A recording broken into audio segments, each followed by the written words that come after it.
Are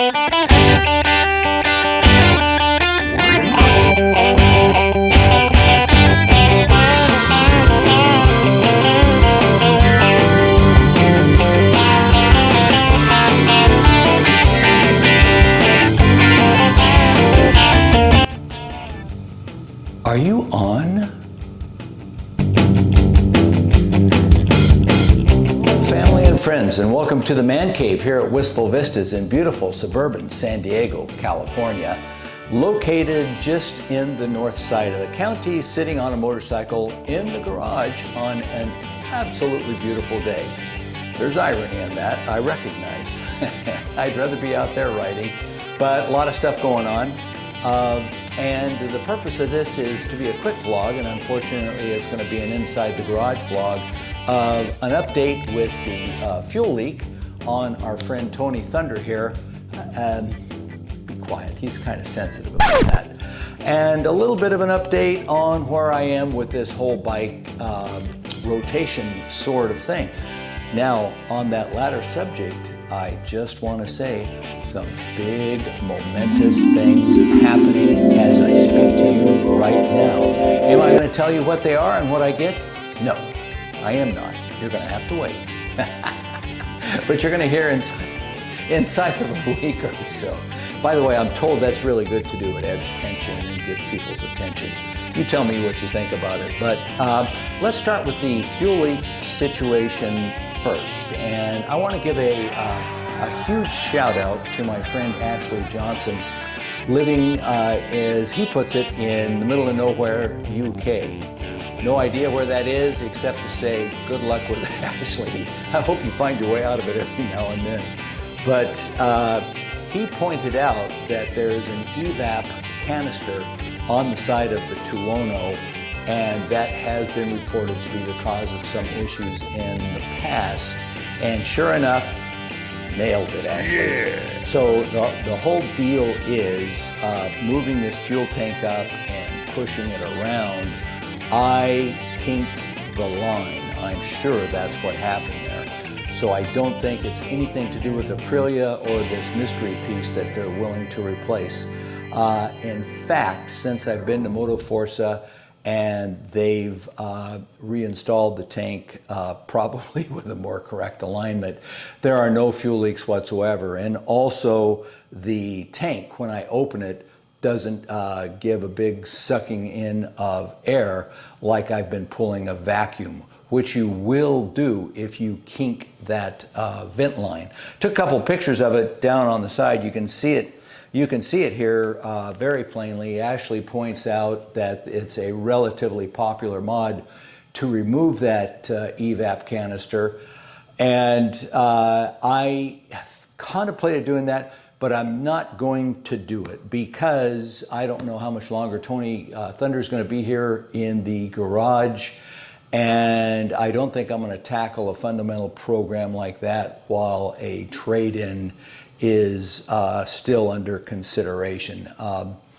It is part of the fuel emissions system. The idea is your tank has to vent in order to draw into the fuel pumps. It has to have some vent to atmosphere. This thing does that, this fuel evap canister. It's located, it's loaded, I think, with a charcoal mix inside. Okay, let's get back into position here. My camera just switched off. One of the things about operating it remotely, it's a Canon ZV-1, by the way, Sony. It's a Sony ZV-1. Oh my God, I'm getting everything wrong today. But it's a Sony ZV-1, and one of the things when you operate it in remote mode, it doesn't know if it's on standby or not, or recording. So, hey, camera, don't shut off again. You are recording. So the other side of that is the Triumph Speed Triple, which is a little bit more than a liter bike, but the more I read about it, the more I like it, the more I think that could be something to choose. So going back to Ducati, there's that recognition brand. It's a coolness factor. You say, hey, I ride a Ducati. People go, oh, really? You must be cool. I'm not sure that entirely prevails. As a matter of fact, I wonder a great deal if that entirely prevails. But there's a certain cachet and a mystique to owning and riding a Ducati, particularly here in my neck of the woods in Southern California. Hello, I'm shifting out of the picture here. So staying on the Ducati side, the two that are still in consideration there would be the Super Sport 950. I've set on one of those, both of these recently, and it looks like a Panigale, but it's got the ergos of a Naked, and it's just a cool looking machine. Is it the ultimate performance machine? No, it isn't. But it's laden with torque, and it's laden with real usable street power and street power curve, power and torque curve characteristics. So really like that one. The other one, of course, is the new 1200 Monster. And what appeals about that Monster is that it's made entirely for a person like me to ride around in my neck of the woods, and it's super lightweight. It really is. Gee, I don't know if you can see this, but you know, bending forward here. This is also super lightweight, by the way, under 400 pounds. But the Monster is a nice looking machine. Now the paradox to those, all three of those cost as much as the new 2021 Aprilia Tuono factory or RR version, and they don't have the tech. None of them have the semi-active suspension, I don't believe. They don't have as many rider modes. So it's kind of like Tuono has the edge on what you get dollar for dollar, if you can say such a thing about any kind of motorcycle, particularly Italian or Italian derivative you're buying. But they're all in the $17,000 to $20,000 range. And for that money on the Tuono, there's quite a bit of tech that's available.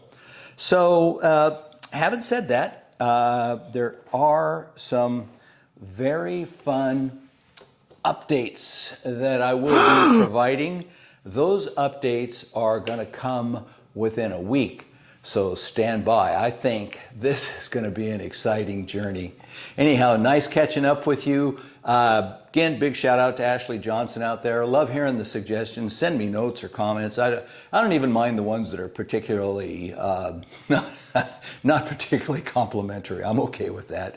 But love to hear them, and I love the dialogue that goes on, and part of this whole journey through the two-wheeled kingdom, ladies and gentlemen. So stay chilly, stay cool, stay frosty, and hope you're enjoying your 2021 year, and we'll be talking to you later. Stand by.